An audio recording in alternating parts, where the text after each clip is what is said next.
work out the equation of the line. So I know that the equation of the line is y equals mx plus c.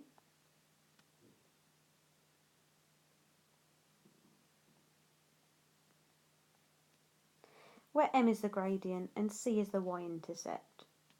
So to find the gradient, I need to do a little triangle from one nice corner on the line to another nice corner. And I'm going 1 across and 2 down, so that's -2.